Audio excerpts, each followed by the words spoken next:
घर में ही बिटिया को बैठाने का शौक है क्या? कितना दिन तक अपनी बिटिया को अपने घर में रखेंगे? बिटिया को रखने से आपकी पत्नी ठीक हो जाएंगी क्या? अब जो होना था वो हो ही गया। आपकी पत्नी घर वापस आ ही गई। मेरी बहू को अपने घर में बिठा कर क्या कर रहे हैं? अरे उसकी शादी की थी कि अपने घर में बैठाने के लिए शादी की थी? जब इतना घर में ही बिठाने का शौक था तो अपनी बिटिया की शादी क्यों की? अरे मान रही हूँ कि आपका कोई बेटा नहीं है, दो बेटियां ही है। एक विदेश रहती है, एक आपके शहर में ही नजदीक में शादी की है। तो इसका मतलब क्या? आपकी मर्जी से आपकी बेटी चली गई? अरे उसका ससुराल भी है, बसने दीजिए उसका ससुराल। मैं इसी कारणवश आपके घर में रिश्ता नहीं करना चाहती थी कि नजदीक में मेरी बहू का मायका रहेगा तो बार बार अपने मायके में ही बैठी रहेगी। ये कोई बात है भाई जी कि आपके घर में कुछ भी होगा तुरंत अपनी बेटी को बुला करके अपने पास बुला लीजिएगा? अरे उसकी भी जिंदगी है, उसका भी ससुराल है। अरे उसको अपने ससुराल में बसने दीजिए। कब तक अपना मुंह माया के जाल में फंसा कर रखेंगे? अब बहुत हो गया भाई जी, चुपचाप से बेटी को अपना विदा कीजिए, नहीं तो आप समझ लीजिए क्या करूंगी मैं। चंदन जी, आप बिल्कुल टेंशन मत लीजिए, मैं अपनी बिटिया को आज ही विदा कर देता हूँ। हाँ तो वही बेहतर होगा। मैं आज तक इतना लाचार कभी नहीं हुआ, लेकिन आज मुझे ये चंदन की बातें सुन सुन करके बहुत बुरा लगा। आज मुझे अपने ऊपर लाचार भी महसूस हुआ। एक बेटी का बाप इतना लाचार हो सकता है? अरे मैंने अपनी बेटी की शादी थोड़ी ना अपने पास रखने के लिए किया है, अरे उसका घर बसने के लिए किया है। लेकिन माँ बाप के कुछ होगा तो मेरी दो बेटियां ही है, मेरी दो बेटियां थोड़ा आके ख्याल नहीं रखेगी तो मैं किसे क्या कहूँ? मेरी व्यथा कौन समझने वाला है? एक मेरी पत्नी है, वैसी बीमार पड़ी हुई है, इससे कुछ मैं बोल नहीं सकता हूँ, इससे हर एक बात छिपाना पड़ता है। मैं कभी इतना मजबूर कभी भी नहीं हुआ था। दो दो बेटियां हुई थी, मैं कितना खुश था कि कोई बात नहीं, भगवान ने मुझे दो बेटी नहीं बेटा ही दिए हैं। ऐसे ससुराल वाले हो सकते हैं, दूसरे का तकलीफ नहीं समझ सकते हैं। ऐसे मेरी बेटियां की ससुराल है, अब मुझे मेरी बेटी से उसके ससुराल जाने के लिए बोलना ही पड़ेगा। अब खड़ा होकर के बोलो, चाहे नर्म होकर के बोलो, लेकिन बोलना तो पड़ेगा ना। ऐसे तो मेरी बेटी का घर बर्बाद हो जाएगा मेरे कारण, और मेरी पत्नी के कारण मेरी बेटी का घर बर्बाद हो, ये कभी मैं नहीं चाहूंगा। पापा। बेटा तैयारी कर ली सब? हाँ पापा, मैं जा रही हूँ, माँ को ध्यान दीजिएगा। हाँ बेटा, यहाँ का तुम बिल्कुल टेंशन मत ले, मैं हूँ ना, तुम्हारी माँ को कुछ नहीं होगा। तू जा अपना ससुराल, नहीं तो तुम्हारी सास बहुत गुस्सा करेंगी। हाँ पापा, माँ इतना बड़ा जंग जीत करके आ गई है, यही के कारण तो मैं जा रही हूँ। मेरा तो और भी मन था पापा यहाँ रहने के लिए, लेकिन मैं क्या करूँ? माँ जी बार बार फोन कर रही है कि मेरे से कोई काम नहीं हो रहा है, तो जाना पड़ेगा पापा, मैं बीच बीच में आते रहूंगी। हाँ बेटा, तू यहाँ का चिंता बिल्कुल मत ले, मैं हूँ ना, सब ठीक होगा। तू अपना देख देख बेटा, पहले अपना घर को देखो, अपने घर को सदा प्राथमिकता दो, उस घर के प्रति अपने कर्तव्यों को पूर्ति करो, उसके बाद ही यहाँ आने के बारे में अब सोचना। अब जा बेटा, अपना ससुराल जा। जी पापा। जितना जरूरी का था मेरा बर्तन धोना, उतना मैं धो ली हूँ, उतना मैं ही खाना बना ली हूँ। बाकी बर्तन तो मैं वैसे सिंक में जमा कर रखी हूँ और इधर उधर पड़े होंगे। मैं नहीं कोई काम करने वाली हूँ, इतने सारे कपड़े गंदे हो गए हैं, कोई कपड़ा नहीं धोने वाली हूँ मैं। झाड़ू पोछा वैसे ही एक सप्ताह से लगाई नहीं हूँ, सिर्फ जिस रूम में रहती हूँ उसी रूम को झाड़ू लगा लेती हूँ, बाकी बहू आएगी वही करेगी। बहुत दिन से कर लिया आराम बहू अपने मायके में। और वैसे भी इसके बाप को तो मैं सुबह में ही बोली थी कि बहू को भेज दीजिए, दोपहर होने को आई, अभी तक बहू आई नहीं है। माँ जी नमस्ते। अब फुर्सत मिली है बहू? मैंने तो सुबह ही फोन किया था, आते आते तुम्हें शाम हो गई। माँ जी पापा अकेले है ना, और माँ इतनी बड़ी बीमारी से तो जूझती हुई बची है, तो वहाँ का काम करते करते थोड़ा लेट हो गया था और निकलते निकलते ट्रैफिक में लेट हो गया माँ जी, इसीलिए शाम हो गई। तुम्हारा एक टाइम का खाना बनाने से तो लगता है कि उनका पूरा जिंदगी आबादी हो जाएगा, फिर खाना तो उन्हीं को ना बनाना पड़ेगा कि तू जाकर बना देगी, या तुम्हारा कोई भाई है जो तुम्हारी भाई की बहू आकर के काम कर देगी? माँ जी ऐसा तो मत बोलिए ना, भाई नहीं है तो मैं क्या कर सकती हूँ? पापा तो अच्छे से जी खा रहे हैं ना, अच्छे से रह रहे हैं ना। अरे चल चल, बहुत भाई के नाम लेती तुम्हें तकलीफ लगता है, जा जा करके काम कर, काम सारे पड़े हुए हैं। माँ जी एक गिलास पानी तो पीने दीजिए ना, पानी पी करके 10-15 मिनट आराम करने के बाद सारे काम करूंगी ही ना माँ जी। बहुत कर लिया आराम तूने अपने मायके में, अब आई है तो अपना ससुराल में हाथ पैर चला, तभी ससुराल शोभा देता है। ससुराल में आराम करते हुए बहू बिल्कुल नहीं अच्छी लगती है। कब से मुझे चाय की तलब लग रही है, कब से इंतजार कर रही हूँ कि कब आएगी कब आएगी। जा जा करके जल्दी चाय बना ले, उसके बाद 10-15 मिनट आराम करके घर का पूरे काम कर। आराम करेगी महारानी, इतना दिन से अपना मायके गई हुई है, यहाँ के बारे में जरा सा भी सोच फिक्र नहीं है कि कैसे मेरे घर में काम हो रहा होगा, मेरी अकेली सास है कैसे क्या कर रही होगी। और हाँ, चाय थोड़ा मीठा कम बनाना। ये सारे बर्तन रखे पड़े हैं सिंक में। जब से मैं अपने मायके गई हूँ तब से लगता है माँ जी एक भी बर्तन नहीं धोए। माँ जी इतनी भी तो बूढ़ी नहीं ना हो गई है कि एक भी माँ जी से काम नहीं होता है। अरे बूढ़े तो मेरे माँ और पापा हो गए हैं, उसके बाद भी माँ पापा कैसे अपने आप को संभाल लेते हैं बिना किसी की मदद का। और माँ जी की उम्र भी ज्यादा नहीं हुई है, उसके बाद भी एक भी माँ जी काम नहीं किए हैं। इतने सारे बर्तन पड़े हुए हैं, ये बाथरूम में इतने कपड़े पड़े हुए हैं। अरे क्या कर रही है बहू, जल्दी चाय बना कर लाना। एक गिलास पानी तक नहीं पी, सारे बर्तन सिंक में पड़े हुए हैं, सारे को मैं धोऊंगी उसके बाद एक गिलास पानी पीऊंगी। चाय बनाना है, एक बर्तन भी साफ किया हुआ नहीं है कि उसमें चाय बनाकर जल्दी दे दो। बहू के होने के बाद इतनी सास अपाहिज हो जाती है। मेरे पापा को अपाहिज, मेरी माँ को अपाहिज बोल रहे थे, और खुद क्या है? अरे मेरी माँ इतनी बीमारी से अभी थोड़ी सही हुई है, और मेरे पापा इतना परेशान है, उसके बाद भी सारा काम मेरे पापा कैसे हंसते हंसते कर लेते हैं। उन्हें बोलते हैं लाचार, असहाय, और खुद। बहू, बाथरूम में कुछ कपड़े पड़े हुए होंगे, तुम्हारा पति का कुछ जींस होगा और तुम्हारा देवर का जींस होगा। तुम्हारा पति बोल करके गया है कि ये जींस मशीन में नहीं डालने के लिए, बहुत जल्दी खराब हो जा रहा है जींस। तो बहू जींस को अच्छे से हाथ से रगड़ रगड़ कर धो देना। और हाँ, शर्ट भी होंगे कुछ, और मेरी 2-4 साड़ियां होंगी, और हाँ कुछ बेडशीट होंगे, बेडशीट भी धो लेना, क्योंकि बेडशीट भी मशीन में डालने से बहुत जल्दी खराब हो जाते हैं। इसलिए बहू सब कपड़ों को आराम से रगड़ रगड़ कर धो देना, मशीन में नहीं डालना बहू। चलो अब आराम हो गया। उतना दिन से ये सारे काम देख देख करके मैं तो परेशानी हो गई थी कि कैसे मैं इतना काम करूंगी अगर बहू नहीं आएगी तो। खाना बनाना, परिवार को देखना कितनी बड़ी बात है। अब ये सब काम तो मेरे से होता नहीं है जब से घर में बहू आई है तब से।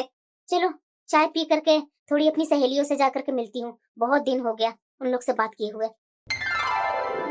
कैसी हो माँ, ठीक तो है ना तू? अरे हाँ बेटा, मैं ठीक हूँ। तू कब चली गई थी बेटा? मेरे से मिली भी नहीं और फोन भी कर रही है तो 1 सप्ताह बाद कर रही है बेटा। क्या तुम्हें मेरी जरा सा भी याद नहीं आई थी इन सप्ताह में? नहीं माँ, जब भी मैं फोन करती थी ना तो पापा उठा लेते थे। तुमसे तो अभी बात हो रही है, पापा बोलते थे कि माँ भी सो रही है, सोने दो, उसे डिस्टर्ब मत करो, इसलिए मेरी तेरे से बात नहीं हो रही थी। और पापा बता ही देते थे कि तुम ठीक हो। और वैसे भी माँ, यहाँ पे बहुत सारे काम पड़े हुए थे, 1 सप्ताह में रह गई ना वहाँ, तो यहाँ 1 सप्ताह के काम बहुत हो गए थे माँ, तो आते के साथ काम में लग गई, इसीलिए माँ। अच्छा बेटा, तू ठीक है ना बेटा? हाँ माँ मैं ठीक हूँ। ये देखो फिर से लग गई फोन पर। बहू, माँ सुनो ना, मैं बाद में बात करती हूँ, अभी माँ जी बुला रही है। हाँ माँ जी। अरे बहू, इतना कितना फोन करती है अपना मायके में? हाँ? दिन रात मायके में ही तुम्हारा फोन लगा रहता है। यहाँ के काम, यहाँ के परिवार से तुम्हें कोई मतलब नहीं है। हाँ? माँ जी कैसी बातें कर रहे हैं? जब से आई हूँ तब से एक बार ही तो पापा से बात की हूँ, उसके बाद आज माँ से बात कर रही थी, वैसे ही आप आ गए। कहाँ मैं ज्यादा बात कर रही हूँ माँ जी, और वैसे भी बात करने के लिए समय होना चाहिए ना, समय कहाँ है माँ जी? जब से आई हूँ तो काम ही सब पड़े हुए हैं, काम ही में तो लगी हुई हूँ। भला यहाँ आते के साथ कितना काम कर रही है बहू, जो काम का रोना रोते रहती है कि आते के साथ काम इतना हो गए, ये हो गया वो हो गया। कल भी मैं सुन रही थी बहू, अपने पति से जो तू बोल रही थी ना, सब मेरे कान में आवाज सुनाई दे रही थी। इतना भी क्या काम है घर में? अरे 2-4 फैमिली है, 2-4 फैमिली में काम ही कितने हैं? कितने काम बढ़ गए थे तुम्हारे? ज्यादा मुंह बनाने की बात नहीं है। आज रात में खाना अच्छा बना लेना, बहुत दिन हो गया नॉर्मल खाना खाते खाते। 2-4 काम करने पड़ते हैं और उसमें रोना रोते रहेगी, इतना काम हो गया, उतना काम हो गया। माँ जी कैसी बातें कर रहे हैं? खुद औरत होकर दूसरी औरत को समझते नहीं है। इन पर काम पड़ा तो सारा काम छोड़ करके और बैठ गए। आने के बाद सारे काम एक एक करके मुझे करना पड़ा, किचन से लेकर के रूम, बेडरूम सब करना पड़ा। और उसके बाद भी माँ जी कैसी बातें कर रहे हैं? यही बुरा लगता है, इतना काम करने के बाद भी सीधे ससुराल में बोल देते कि काम ही क्या है। जब इन लोग पर काम पड़ती है तो यही काम बहुत हो जाते हैं, तो जब काम ही नहीं था तो मुझे मेरे मायके से बुलाया क्यों इन्होंने? अरे पूनम, अब तुझे क्या हो गया? तू क्यों मुंह बनाकर खड़ी है? जा मेरे लिए एक कप कॉफी बनाकर ले आ। जब देखो तो इसका मुंह बना ही रहता है, पता नहीं इसे घर में रह करके इतनी टेंशन कहाँ से आ जाती है। ऑफिस जाना पड़ता है इसे तब पता चलता कितनी ऑफिस में टेंशन होती है। अरे तुझे क्या हो गया भाग्यवान, उदास क्यों बैठी है? नहीं, कुछ ऐसे ही सोच रही थी पुरानी बातें। ऐसे तुझे पुरानी बातें क्यों आज याद आने लगी? यही सोचती हूँ जी कि मेरी 2 बेटियां हैं, एक तो विदेश में जाकर बस गई और एक मेरी पास में ही है, जो इतना इतना दिन हो जाता है लेकिन मेरी बेटी मेरे से मिलने नहीं आती है। अगर मुझे कुछ हो गई तो आपका कौन ध्यान देगा जी? मुझे यही सोच सोच करके बहुत घुटन सी होती है। अरे नहीं नहीं भाग्यवान, ऐसे क्यों बोल रही है तुम? मुझे भला क्या होने लगी? देख नहीं रही है मुझे तुम? मैं तुम्हारे सामने चुस्त दुरुस्त अच्छा खासा मैं बैठा हुआ हूँ, इतने सारे काम कर लेता हूँ। मुझे भला क्या हो जाएगी? ये सब बातें सोचना बंद करो, समझी ना? और वैसे भी 2 दिन बाद हमारी सालगिरह आने वाली है, देखना 2 दिन बाद मेरी दोनों बेटियां मेरे पास होगी। शायद आपका बात सच हो जी। नमस्ते पापा, कैसे हैं आप? माँ कैसी है? अरे खुश रहो बेटा, खुश रहो। हम लोग सब अच्छे हैं। बेटा मैं फोन किया था ना कि हमारी सालगिरह आने वाली है, तो तुम्हारी माँ तुम दोनों बहन को खोज रही थी। तो मैं सोच रहा था कि तुम दोनों बहन सालगिरह पर आ जाती। तुम्हारी बड़ी बहन को तो मैंने फोन कर दिया है, वो बोल रही है आने के लिए, लेकिन बेटा तू भी आ जाती तो तुम्हारी माँ को बहुत अच्छा लगता। पर पापा मैं कैसे भूल सकती हूँ खुद से कि मैं आ जाऊंगी? आपको तो मेरी ससुराल वालों से परमिशन लेनी पड़ेगी पापा। चलो ठीक है बेटा, चलो मैं तुम्हारी सास से ही बात करता हूँ। एक बार दो अपनी सास को फोन। जी पापा। माँ जी। हाँ, मेरे पापा आपसे बात करना चाहते हैं, जरा आप 2 मिनट उनसे बात कर लीजिए ना। हाँ हाँ, क्यों नहीं बहू, दो फोन, मैं बात कर लेती हूँ तुम्हारे पापा से। माँ जी इतना जल्दी तैयार हो गए मेरे पापा से बात करने के लिए, और आज ये मीठी मीठी बातें कर रहे हैं। अच्छा मैं समझ गई, इनके बेटा सामने थे, इसलिए अपना बेटा के नजर में अच्छा बनने के चक्कर में मेरे पापा से माँ जी बात करने के लिए तैयार हो गए। दिल में कुछ और जवान पर कुछ और। ऐसे ही तो है माँ जी, ऐसे करते करते तो इतना साल बिताए हैं माँ जी। इन्हें शब्दों से खिलना तो बहुत अच्छे से आता है, और वो भी अपने बेटा के सामने। नमस्ते समधन जी। नमस्ते नमस्ते समधी जी। आप कैसे हैं? ठीक तो है ना? हाँ हाँ समधी जी, मैं बिल्कुल ठीक हूँ। अगर माँ जी मुझे वहाँ जाने से मना कर दिया तो? नहीं नहीं। बोलिए, फोन क्यों किए थे? आप तो जानते ही हैं समधन जी कि मेरी बड़ी बेटी विदेश में रहती है और इधर कुछ दिनों से वो बीमार रहती है, तो बीमारी के चलते बच्चों के संग सफर करना इतना आसान भी तो नहीं है ना समधन जी। और इधर पूनम की माँ कैंसर की बीमारी से लंबी जंग जीत करके तो घर जरूर आ गई है, लेकिन कमजोरी इतनी है कि बात बात पर वो भावुक हो जाती है। सहन शक्ति इतनी कम हो गई है कि किसी भी छोटी बात को याद करके मन छोटा कर लेती है। इसलिए मैं सोच रहा हूँ समधन जी, आज का खास दिन पर अपनी बेटी को सामने देखकर माँ को जरूर अच्छा लगेगा। इसलिए समधन जी, पूनम की माँ की अच्छी सेहत के लिए उसे थोड़ी देर के लिए घर आने की इजाजत दे दीजिए। समधी जी, अब आप भी क्या समधन जी की बीमारी का रोना लेकर बैठ गए हैं? आजकल हर रोज नई नई बीमारियां आने लगी है, हमने तो कईयों की नाम भी नहीं सुने हैं। अब तो बीमारी किस घर में नहीं है? अब तो समधी जी बीमारियां हर किसी के घर में, बीपी शुगर ये सारी बीमारियां तो हुआ ही रहता है। अब हमारे घर की ही बात बताती हूँ आपको, हर महीने 5-10 हजार बीमारियों में ही खर्च हो जाता है समधी जी। जी बहन जी, मैं आपकी बात से सहमत हूँ, लेकिन आप तो सब कुछ जानती है ना कि पूनम की माँ को तबीयत अजीब सी होती चली जा रही है। बीमारी तो चली गई, लेकिन पीछे उसे बहुत कमजोर और इमोशनल कर गई है। हर दिन उसको हिम्मत देते रहता हूँ, दोनों बच्चियों से बात बराबर करवाता रहता हूँ, उसका मनोबल बढ़ाने के लिए पूरी कोशिश करता हूँ, फिर भी कभी कभी टूटने लगती है। आज हमारी एनिवर्सरी है, बेटी को सामने देकर उसके दिल में तो खुशी महसूस होगी ना समधन जी। अगर हो सके समधन जी, तो पूनम को थोड़ी देर के लिए ही सही इधर उसे भेज दीजिएगा। आपकी बड़ी मेहरबानी होगी समधन जी। समधी जी, आज मेरी बहन की बहू इसी शहर में अस्पताल का चक्कर काटने आ रही है, यहाँ के किसी डॉक्टर से उसने अपॉइंटमेंट ली है। अब बताइए समधी जी कि मैं अपनी बहन को घर पर ना बुलाऊं तो क्या अच्छा लगता है? मैं आज अपनी बहन को और उसकी बहू को खाने पर बुलाया है, और उसके जाते ही पूनम को आपके पास भेजने की पूरी कोशिश करूंगी, लेकिन पक्का कुछ नहीं बोल सकती हूँ। मैं समझ गई हूँ कि घर के मेहमानों के आने की तैयारी करने के बाद ही मुझे इस घर से जाने देंगी माँ जी। चलो घर के सारे काम जल्दी जल्दी कर लेती हूँ। अगर मैं घर का सारे काम जल्दी निपटा लूंगी तो माँ और पापा से आज मिल पाऊंगी मैं। और हाँ, आज माँ और पापा का एनिवर्सरी है, माँ का तोहफा कहाँ से खरीदना है मुझे ये भी पता चल गया है। जल्दी जल्दी काम कर लेती हूँ और उसके बाद जल्दी जल्दी अपने माँ और पापा के पास चली जाऊंगी।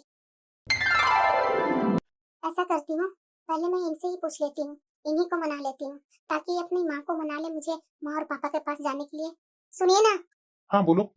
मैंने घर का सारा काम कर दिया है, और माँ जी की बहन और उनकी बहू भी आ रही है ना, तो उन लोग के लिए खाने का पूरा इंतजाम कर दी हूँ। अब मैं माँ और पापा के पास जा सकती हूँ? थोड़ा माँ जी से आप पूछ लीजिए ना। अरे यार तुम खुद ही जा करके माँ से पूछ लो ना, मेरे पीछे क्यों पड़ी रहती है? एक बार आप पूछ लेते तो अच्छा रहता ना, माँ जी सुनते कहाँ है मेरी। कैसे नहीं माँ सुनती है? अभी तूने फोन दी माँ को अपने पापा से बात करने के लिए, तो मेरी माँ बात की ना। तू फालतू के मेरी माँ को बदनाम करते रहती है। जा करके मेरी माँ से पूछ ले, मुझे परेशान मत कर। ऐसे चुपचाप रहने से कुछ नहीं होगा, हिम्मत करके माँ जी से पूछ ही लेती हूँ। शायद माँ जी बोल दे जाने के लिए, ये बोल दे कि जाओ बहू तुम अपने माँ और पापा से मिल लो, मैं यहाँ सब संभाल लूंगी। वैसे भी खाना तो मैं पूरा बना दी हूँ, सिर्फ परोसने हैं। दीदी कहाँ रह गई हो आप? अभी तक नहीं पहुँची? मेरी बहू कब से आपकी राह देख रही है। पता है दीदी, आपके पसंद के कितने पकवान बना दिए हैं बहू ने। अच्छा, तो और क्या दीदी, अपने हाथों से खिलाने के लिए कब से उतावली हुई जा रही है। वाह छोटी, तुम्हारी बहू तो सचमुच में बहुत ही अच्छी है। तो और नहीं तो क्या दीदी, जल्दी आइए, बस आपका ही इंतजार हो रहा है। हाँ छोटी आ रही हूँ, तू चिंता मत कर। तो ठीक है दीदी, मैं रखती हूँ फोन, जल्दी आइए। कुछ बोलना है क्या बहू? नहीं नहीं माँ जी, वो तो मैं वही पूछने आई थी कि मौसी जी और उनकी बहू कब तक आएंगी। अरे बहू आ ही रही है मेरी दीदी, इतना टेंशन मत लो। जी माँ जी। अरे दीदी, मेरी बहू बहुत उतावली हो रही थी आप लोग को अपने हाथों से खाना खिलाने के लिए। सुबह से ही बेचारी 10 व्यंजन बना करके रख दी है और बार बार मेरे से पूछ रही थी कि मौसी जी को क्या पसंद है माँ जी। मैंने बताया, बस तुरंत जल्दी जल्दी बहू बना करके रख दी। इतना तो मेरी बहू आप लोग की इज्जत करती है दीदी। हाँ तो बात सही बोल रही है छोटी, वो तो दिख ही रहा है। वाकई में बहू ने तो खाना बहुत ही अच्छा बनाया। वैसे छोटी, हमारी भाभी तो यहीं पे रहती है ना, तुम्हारे घर से 2 घंटे की दूरी पर रहती है। अरे हाँ हाँ दीदी, भाभी तो यहीं रहती है। तो मैं सोच रही हूँ ना छोटी कि जब मैं तुम्हारे यहाँ आई ही हूँ तो भाभी से भी मिलती चलूं, क्यों ना भाभी को बुला लेती यहाँ। ये क्या, मैं तो सोची कि मौसी जी को खाना खिला करके तुरंत निकल जाऊंगी अपने मायके। ये तो अब कुछ और प्लानिंग ये लोग करने लगे। अरे क्यों नहीं दीदी, नेकी और पूछ पूछ है। जब आप आ ही गए हैं तो भाभी को भी बुला ही लेती हूँ। रुकिए मैं अभी फोन करती हूँ भाभी के पास। हेलो भाभी, नमस्ते। नमस्ते नमस्ते दीदी, कैसे याद किए? अरे भाभी, यहाँ पे बड़ी दीदी आई हुई है और आपसे मिलना चाह रही है, तो क्यों ना शाम को चाय पर आप यहाँ आ जाते। अरे दीदी, यहाँ भी मेरी बहन आई हुई है, तो कैसे मैं आऊँ? अरे क्या भाभी, आइए ना, इतना क्या बहाने बनाने लगी। आपकी छोटी बहन आई हुई है तो क्या हुआ, उसे भी अपने साथ ले आइए, हम लोग भी उनसे मिल लेंगे। और वैसे भी भाभी, हमें मिलने का रोज रोज ऐसा मौका कहाँ मिलता है। भैया तो अपने काम से शहर से बाहर गए हुए हैं और बच्चे लोग भी हॉस्टल में हैं, तो आप भी इसी बहाने आ जाइए ना। अच्छा ठीक है दीदी, आप इतना जोर दे रहे हैं तो मैं आती हूँ। ठीक है भाभी, हम लोग का आपका इंतजार रहेगा। दीदी चलो, आ रही है भाभी, शाम के नाश्ता और चाय पर। चलो अच्छा है छोटी, सबसे मुलाकात हो जाएगा। अरे बहू, शाम को तुम्हारी मामी सास आ रही है ना, और उनकी बहन भी आ रही है, तो थोड़ा अच्छा से आज शाम का नाश्ता बना लेना। जी माँ जी। ये माँ जी ना सबको बुला रहे हैं, जरा सभी मेरे बारे में सोच नहीं रहे हैं कि बहू को भी तो अपने मायका जाना है। अरे मौसी जी को रात भर रोक लेती, कल बुला लेती मामी जी को, आज मुझे माँ के पास तो जाने देते माँ जी। पर कोई बात नहीं, अब माँ जी बोले हैं तो पूरा काम तो करना ही पड़ेगा। अभी से ही मैं जल्दी जल्दी नाश्ता बना लेती हूँ, नाश्ता परोस कर मैं निकल जाऊंगी अपना मायके। चलो चाय नाश्ता तो मैं सबको दे दी, जल्दी जल्दी तैयार हो लेती हूँ, अम्मा जी तो बोल ही देंगे जाने के लिए। बहू, अरे क्या कर रही है बहू? हाँ माँ जी। अरे बहू, सब घर के परिवार आए हुए हैं, जल्दी जल्दी खाना की तैयारी करो ना। क्या माँ जी? अरे हाँ बहू, अब देखो घर में तुम्हारी मौसी सास आई हुई है, तुम्हारी मामी सास आई हुई है, उनकी बहन आई हुई है। बता, इतने सारे घर के लोग आए हुए हैं तो बिना खाना के कैसे भेज दें? जल्दी जल्दी रात का खाने का तैयारी करो, और हाँ खाना अच्छा खासा बनाना। ठीक है माँ जी। चलो लगभग सारी तैयारियां हो गई। बहू। हाँ माँ जी। खाना बन गया? हाँ माँ जी, रात के खाने की लगभग सारी तैयारी हो चुकी है, बस रोटियां सेकनी बाकी है। माँ जी, क्या मैं अपनी माँ के घर अब जा सकती हूँ? अरे कैसी बातें कर रही है बहू, घर में सब आए हुए हैं, उन लोग को खाना खिलाए बिना कैसे जा सकती हो? माँ जी, रात काफी हो गई है, खाना वैसी मैं पूरा बना दी हूँ, बस कुछ रोटियां ही सेकनी है, जाने दीजिए ना माँ जी। बहू तू जानती है ना कि मेरे से इतना देर खड़ा नहीं हुआ जाता है, तू तो जानती है ना बहू मेरी पैरों का हालत को। बहू तेरे बिना तो इस घर में पत्ता भी नहीं हिल सकता। ठीक है बहू, तू देख ले। क्या करूं, मेरे पापा मेरी माँ वहाँ इंतजार कर रहे होंगे और मैं यहाँ सारे काम करती हूँ, उसके बाद भी माँ जी मुझे यहाँ से छुटकारा नहीं दे रहे हैं। आप आ गए? हाँ तो सुनिए ना, क्या आप और देवर जी दोनों मिलकर सबको खाना खिलाने में मदद कर देंगे क्या? क्यों, तुम मुझे क्यों बोल रही है? देखिए ना, रात होने लगी है, मेरी माँ और पापा सुबह से ही मेरा इंतजार कर रहे हैं। अरे तू क्या चाहती है कि मैं रसोई में जाकर तुम्हारा हाथ बटाऊं, औरतों वाला काम करूं? पागल हो गई है क्या? फोन करके बोल दो ना कि तू आज नहीं आ सकती है। क्या मेरे बिना कोई काम नहीं हो सकता है? ऐसा करती हूँ, मैं नहीं जा रही हूँ तो माँ और पापा कैसे अकेले होंगे? केक ऑर्डर कर देती हूँ। पापा तो केक ऑर्डर करने वाले नहीं है, वो सिंपल वैसे ही रह जाएंगे। हेलो भाई साहब, मैं आपको एड्रेस देती हूँ, उस एड्रेस पर केक डिलीवर कर दीजिए। न मेरी बात ये सुनते हैं न माँ जी से बिन्नतें करते करते मैं थक गई, लेकिन माँ जी को तो अपने पूरे परिवार को बुलाना है यहाँ। और ये क्या, बीमारी में क्या जश्न होता है? बीमारी का तो कहीं नामो निशान नहीं है। जो आए हैं मौसी जी, उनकी बहू, तब से यहाँ मनोरंजन ही मनोरंजन हो रहा है। मैं तो नहीं देखी कि ये हॉस्पिटल गए हैं। बोल रहे थे मौसी जी कि मैं अपनी बहू की बीमारी का अपॉइंटमेंट ली हूँ। घर में तो ऐसा माहौल बना हुआ है मानो जैसा कोई जश्न हो, कोई अपनी बीमारी के लिए यहाँ इस शहर में आया है। इसका तो कहीं नामो निशान ही नहीं है। क्या बात है छोटी, बहू का मुंह देख रही हूँ कि उतरा हुआ है? क्या हुआ इसे? तबीयत तो ठीक है ना? देख तो जरा, न चेहरे पर कोई चमक है और न होठों पर कोई मुस्कान। अरे दीदी मैं क्या बताऊं, पिछले कई महीनों से बहू की माँ कैंसर से बीमार थी। इतना इलाज करवाया, समझो कि बस जाते जाते बची है। पैसा तो पानी की तरह बहाया दीदी। अब बीमारी के बाद हर 10 दिन बाद इसके पापा फोन कर देते हैं, बेटी को मिलने भेज दीजिए। कभी चक्कर खा करके गिर गई है तो कभी कहते हैं कि डिप्रेशन होने लगा है। अब तुम ही बताओ दीदी, क्या ऐसे रोज रोज मायके जाना अच्छा लगता है? आज एनिवर्सरी है तो सुबह सुबह बुलावा आ गया है। अब दीदी आप लोग आए हैं, ऐसे कैसे भेज देती? बेटा तो है नहीं उनकी, 2 बेटियां ही दी है भगवान ने। तो बेचारे रोते तड़पते कैसे कैसे जी रहे हैं, एक एक दिन कैसे काट रहे हैं। अब ऐसे में बेटी का चेहरा नहीं उतरेगा तो और क्या होगा? बेचारे वो भी इस बुढ़ापे में एक एक दिन काट रहे हैं, और क्या कर सकते हैं। क्या कहा माँ जी आपने? फिर से एक बार बोलिए जरा। अरे बहू, तू अचानक यहाँ? आओ ना बहू, बैठो ना हम लोग के साथ। नहीं मौसी जी, मैं यहाँ आप लोग के साथ बैठने नहीं आई हूँ। मैं तो माँ जी से बस एक सवाल करने आई हूँ। माँ जी, सच में मेरे माँ और पापा बेचारे हैं?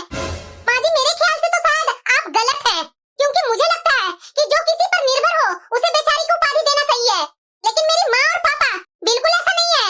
वे तो न कल किसी के आश्रित थे और न आज। शरीर से भले ही वो कमजोर हो गए, लेकिन मन से आज भी बहुत बलवान है। बहुत हिम्मत है उनमें, उनको किसी के सहारे की जरूरत नहीं है। अपना खुद का खाना बना करके पकाकर खाते हैं। उन्हें किसी की सहारे की आस ही नहीं है। ये तो केवल अपने कुछ खास लम्हे अपनी संतान के साथ बिताने की उम्मीद रखते हैं, और मेरे विचार से वो गलत भी नहीं है, ये उनका अधिकार है। लेकिन कभी कभी मुझे लगता है कि बेटियों के माता पिता से कहीं अधिक तो बेटियों के माता पिता बेचारे होते हैं। अब हमारे घर के ही ले लीजिए, घर में 2 बेटे के होते हुए भी हर काम के लिए सभी बहू पर ही निर्भर है। घर पर खाना बनाने की तो बात दूर की है, वो तो खाना परोसने के लिए भी दूसरे घर की बेटियों पर आश्रित नहीं है। मौसी जी, माँ जी से तो वैसे भी कुछ खास काम होता नहीं है। ऐसे में परिवार को बिना बहू के बेचारा नहीं तो और क्या कहें। बहू, जानती भी हो क्या बोल रही हो तुम? सोच समझ कर बोलो। माँ जी, कई बार आपको कहते हुए सुना है कि बेटे और बेटी में कोई फर्क नहीं होता, दोनों एक समान होते हैं। लेकिन आपके अपने ही घर में आपके 2 बेटे हैं, लेकिन अपने घर में आए मेहमान को खाना परोसने के लिए भी इस घर की बहू यानी कि मुझसे उम्मीद करते हैं। इस स्थिति में मेरे माँ और पापा बेचारे कैसे हुए? वे तो खुद के लिए जीते हैं, किसी और को परेशान नहीं करते हैं, हर बात में अच्छाई ढूंढ लेते हैं। आज भी मैं अगर घर नहीं पहुंची ना तो एक दूसरे को किसी न किसी तरह से समझा ही लेंगे, आपसे नाराज भी नहीं होंगे। वो सोचेंगे कि बेटी ससुराल में रच बस गई है। चलो अच्छा है, उसके बिना घर नहीं चलता। एक दूसरे को हंसाने के लिए कोशिश करेंगे और कहेंगे बेटी अपने ससुराल की हो गई है। सारे घर में उनके बिना एक पत्ता भी नहीं हिलता। चलो आज नहीं आई, कल या परसों मिलने आ ही जाएगी। अब आप बताइए कि आखिर बेचारा कौन है, वे लोग या फिर आप? बेटे के माँ होने के बाद भी आप लोग किस काबिल हैं? बहू पर ही आश्रित रहते हैं, और वो बेटी के माँ बाप होने के बाद भी वो किसी पर आश्रित नहीं है। यही अंतर है बेटी और बेटा में। नहीं नहीं बहू, ऐसा नहीं है, हम लोग यहाँ सब मिलकर संभाल लेंगे। माँ जी, आप सबको मेरे लिए और मेरे माँ और पापा के लिए जो सोचना है वो आप सोच लीजिए, मुझे कोई फर्क नहीं पड़ता है। मैं फैसला कर चुकी हूँ कि अभी इसी समय उनसे मिलने जा रही हूँ मैं, और सुबह नाश्ते से पहले लौट आऊंगी। माँ जी, अपनी सोच बदल कर देखिए, शायद मेरे सवाल के सही जवाब मिल जाएंगे। बेटा और बेटी किसी के भी माता पिता बेचारे नहीं होते, वे केवल सोच और नजरिए की बात है। आज आपकी यदि 2 बेटियां होती तो क्या आप यही शब्द खुद के लिए इस्तेमाल करती? शायद नहीं। माँ जी, आपकी